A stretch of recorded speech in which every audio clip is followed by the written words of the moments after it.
तुम्ही राजकीय दृष्ट्या पहिल्यांदाच उभं राहताय, पण माहीम एरियामध्ये किंवा दादर माहीम विभागामध्ये यापूर्वी मनसे उभी देखील राहिलेली आहे, निवडून देखील आलेली आहे. मग सत्ता टिकवता आली नाही असं म्हणायचं का? कारण बऱ्याच वेळा तुम्ही आता बोलण्यात लक्षात आलं की साधारणतः स्थानिक मुद्दे जे आहेत म्हणजे अगदी नगरसेवक लेवलवरचे ते सांभाळले गेले नाहीत. याच्यासाठी तुम्ही कोणाला दोष देताय नक्की? काम करून गेली ती. नितीन सरांनी पण काम नाही केलं याच्यातला भाग नाही. त्यांनी तिकडे शिवाजी पार्कमध्ये रेन वॉटर हार्वेस्टिंग चालू केलं, तिकडे नेट्स, अनेक कामं आहेत. मी तुम्हाला त्यांची कामं पाठवतो.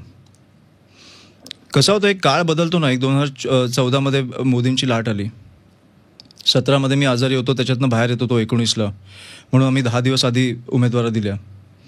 तर कुठेतरी साहेबांची पण ती मनस्थिती नव्हती निवडणुका लढण्याची.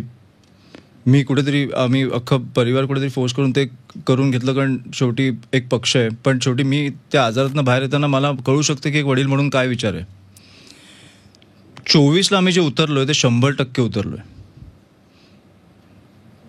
आणि ते 2009च्या पलीकडची ताकद घेऊन उतरलोय. त्याच्यामुळे आता मला विश्वास आहे. आणि जे 2019मध्ये झालं